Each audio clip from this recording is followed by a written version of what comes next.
கண்ணியமிக்க அல்லாஹ்வின் நல்லடியார்களே, காலத்தின் கணக்கில் 2024 ஆண்டு நிறைவு செய்யப்பட்டு 2025 ஆண்டு துவங்கப்பட்டிருக்கிறது. இந்த ஆண்டினுடைய மாற்றங்கள் என்பது ஒரு முஃமினுக்கு கொண்டாட்டத்திற்குரியதாக அல்லது அவர்கள் ஏதோ எடுத்து செய்ய வேண்டிய பண்டிகைகளைப் போல உள்ள ஒரு அம்சம் கிடையாது. மாறாக ஒரு முஃமின் இறைவனை நோக்கிய பயணத்திலே ஒரு வருடத்தை முன்னெடுப்பு செய்திருக்கிறார், ஒரு வருடம் முன்னேறி வந்திருக்கிறார் என்பதைத்தான் இந்த ஆண்டினுடைய துவக்கங்கள் நமக்கு பாடமாக சொல்லித் தருகிறது. நபி ஸல்லல்லாஹு அலைஹி வஸல்லம் அவர்கள் இது மாதிரியான சந்தர்ப்பங்களில் புதிதாக ஒரு ஆண்டு துவங்குகிறதுன்னு சொல்லி சொன்னாலும் அந்த நேரத்தில் ஒரு முஃமின் எப்படி நடந்து கொள்ள வேண்டும் என்று வலியுறுத்தி சொல்லி தந்திருக்கிறார்கள் என்று சொன்னால், நம்முடைய அமல்களில் நாம் நன்மைகளை சேர்த்து கொள்ளக்கூடிய அந்த சந்தர்ப்பங்களில் அதிகமான நேரங்களை நாம் செலவிட வேண்டும். நிறைய நன்மைகளை நாம் தேடி தேடி சேர்த்து வைத்துக் கொள்ள வேண்டும் என்பதைத்தான் இந்த ஆண்டில் நாம் ஒரு புதிய விஷயமாக ஆரம்பிக்க வேண்டும். புதிய வருடம் துவங்கி இருக்கிறது. இந்த வருஷத்தில் நீங்கள் என்ன செய்ய போகிறீர்கள் என்று கேட்டால், நிறைய நன்மைகளை சேர்த்து கொள்ளப் போகிறேன் என்று ஒரு முஃமின் சொல்லக்கூடியவனாக இருக்க வேண்டும். காரணம், இன்னல் ஹசனாத்து யுதுஹிபுன ஸய்யிஆத் என்று திருமறை சொல்லித் தருகிறது.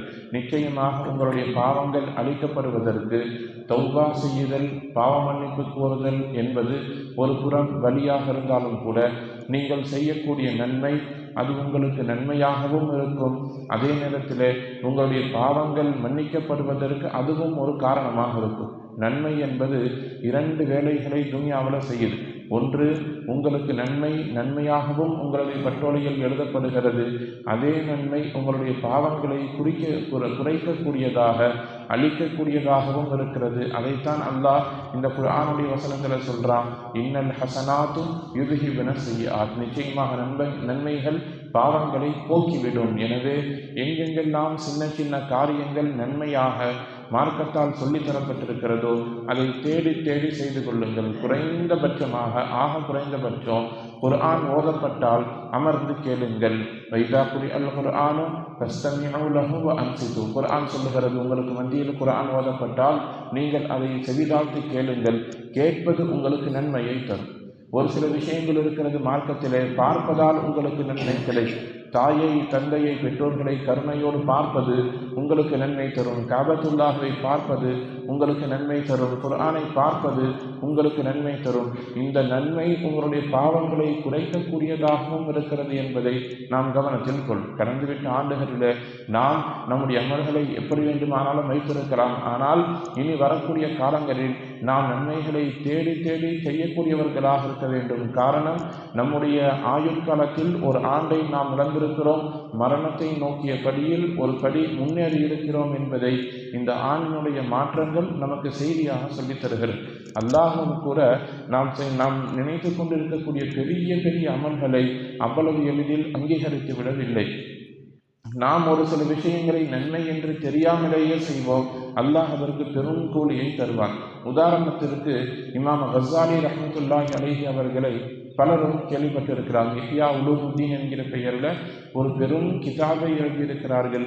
ஒரு பெரிய இமாம் அவர்கள். நிறைய நன்மைகளை, நிறைய நல்ல விஷயங்களை இந்த சமுதாயத்திற்கு கொண்டு வந்து சேர்த்தவர்கள் இமாம் கஸ்ஸாலி ரஹ்மத்துல்லாஹி அலைஹி. அவர்களுடைய மரணத்திற்கு பின்பான வாழ்க்கை குறித்து ஒரு செய்தி பதிவு செய்யப்படும். இமாம் கஸ்ஸாலி ரஹ்மத்துல்லாஹி அலைஹி அவர்கள் மரணத்திற்கு பின்னால் கபரிலே அடக்கம் செய்யப்பட்டிருக்கிறார்கள். அந்த கபரினுடைய அந்த எல்லா காரியங்களும் அவர்களுக்கு லேசாகிறது. கேள்வி கணக்கை மிக சாதாரணமாக கடந்து செல்லுகிறார்கள். மலக்குமார்களில் ஒருவர் கேட்பார், நீங்கள் இவ்வளவு எளிதாக கபரின் வாழ்க்கையை கடந்து செல்லுவதற்கு என்ன காரணமாக இருக்கும் என்று நினைக்கிறீர்கள்? இமாம் கஸ்ஸாலி சொல்லுவாங்க, நான் நிறைய கிதாபுகளை எழுதியிருக்கிறேன், மார்க்கம் சம்பந்தப்பட்ட விஷயங்களை மக்களுக்கு எடுத்து சொல்லியிருக்கிறேன், அதைத்தான் அல்லாஹ் பொருந்தியிருப்பான் என்று நான் நினைக்கிறேன்னு சொல்லுவாங்க. அப்பொழுது அவர்களுக்கு சொல்லப்பட்ட செய்தி, நீங்கள் நிறைய கிதாபுகளை எழுதியிருக்கிறீர்கள், அதையெல்லாம் அல்லாஹ் பொருந்தி கொள்ளவில்லை. மாறாக ஒரு நாள் கிதாபை எழுதி கொண்டிருக்கின்ற பொழுது உங்களுடைய எழுதுகோலில் ஒரு ஈ வந்து அமரும். அந்த ஈ தன்னுடைய தாகத்தின் காரணமாக அந்த மையை குடிக்கக்கூடிய வேலையை பார்த்து நீங்கள் அது தாகம் தீரட்டும் என்று ஒரு நொடி காத்திருந்தீர்கள். அந்த நன்மையை அல்லாஹ் பொருந்தி கொண்டான். அந்த சிறிய உயிரினத்தின் மீது நீங்கள் இரக்கம் காட்டியதை அல்லாஹ் பொருந்தி கொண்டான், அல்லாஹ் உங்களின் மீது இரக்கம் காட்டினான் என்று சொன்னதாக அவர்களுடைய வாழ்க்கை குறித்து ஒரு செய்தி நமக்கு பேசப்படும்.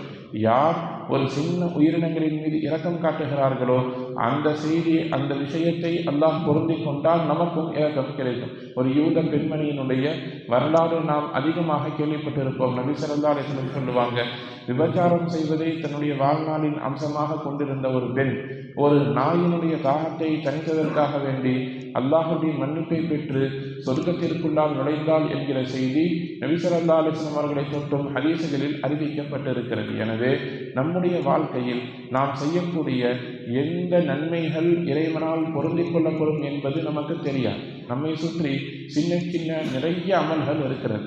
பெரும்பாலும் நிறைய நன்மைகளை தரக்கூடிய அமல்களிலே மக்கள் பொதுபோக்காக இருக்கிறார்கள். உதாரணத்திற்கு ஒரு செய்தியை சொல்லி நிறைவு செய்ய வேண்டும் என்று சொன்னால், ஜனாசாக்களுடைய விஷயத்தில் மக்களின் பொதுபோக்கு மிகவும் அதிகமாக இருப்பதை நாம் பார்க்கிறோம். இத்திபாஉல் ஜனாசா என்று சொல்லப்படக்கூடிய ஒரு அம்சம் மார்க்கத்தில் ரொம்ப முக்கியத்துவம் வாய்ந்தது. ஜனாசாவை பின்தொடர்ந்து செல்லுது. ஜனாசாவை நமக்கு முன்னாடி வந்துச்சுன்னு சொல்லி சொன்னால் ஒரு நிமிடம் எழுந்து நிற்பது ஜனாசாவுக்கு செய்யக்கூடிய மரியாதை.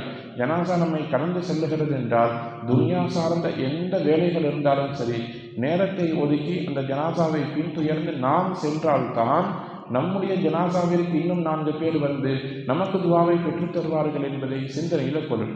யார் ஜனாசாவை பின்தொடர்ந்து செல்லுகிறார்களோ அவர்களுக்கு ஒரு கீராத்துடைய நன்மை கிடைக்கும் ரசூலுல்லாஹ் சொல்லியிருக்கிறார். கீராத்துனா என்ன? உஹது மலை அளவிற்கு அவர்களுக்கு நன்மை கிடைக்கும் நபி ஸல்லல்லாஹு அலைஹி வஸல்லம் சொல்லியிருக்கிறார். தெரிஞ்சவர்களாக இருந்தால், அல்லது எதுவும் வேலை வெட்டி எதுவுமே இல்லைன்னு சொல்லி சொன்னாலோ, அல்லது ரொம்ப வேண்டியப்பட்டவங்க இருந்தாலோ, அல்லது இந்த ஜனாசாவுக்கு நாம் செல்லவில்லை என்றால் ஏதாச்சும் மன கஷ்டம் வரும் என்று இருந்தாலோ மட்டும்தான் மக்களில் நிறைய நபர்கள் கபரஸ்தானை நோக்கி வருகிறார். ரொம்ப தூரமாக இருக்குதுன்னு நினைக்கிறார். ஆனால் இந்த தூரங்கள் உங்களுக்கு நன்மையை பெற்றுத்தரக்கூடிய காரியமாக இருக்கிறது என்பதை பெரும்பாலும் மறந்து விடுகிறோம். ஜனாசா தொழுகை மட்டுமல்ல, அதை பின்துயர்ந்து கபர் வரை சென்று அந்த மையத்திற்காக நாம் செய்யக்கூடிய துஆ அந்த மையத்திற்கு ஒரு பெரும் பிரயோஜனத்தை தரும். அதே நேரத்தில் நாம் எத்தனை ஜனாசாக்களை பின்தொடர்ந்து செல்லுகிறோமோ அந்த அளவில் தான் நமக்கு துஆ செய்யக்கூடிய நபர்கள் நம்முடைய மரணத்திற்கு பின்னால் நம்மோடு வருவார்கள் என்பதை சிந்தனையில் கொள்ளும். சாதாரணமான விஷயம்தான். வீடுகளிலேயோ அல்லது கடை வீதிகளிலேயோ அமர்ந்து கொண்டு வீணான விஷயங்களை பேசுவதை காட்டிலும் ஒரு ஜனாசாவை பின்தொடர்ந்து செல்லுவதன் மூலம் உஹது மலை அளவிற்கு நம்மால் நன்மையை பெற்றுக்கொள்ள முடியும். இது சின்ன உதாரணம் தான். இந்த மாதிரி நிறைய நன்மை தரக்கூடிய காரியங்கள் நமக்கு மத்தியில் நிறைந்திருக்கிறது. அவற்றை தேடி செய்யக்கூடிய நேரத்தில் நிறைய நன்மைகளை நம்மால் பெற்றுக்கொள்ள முடியும்.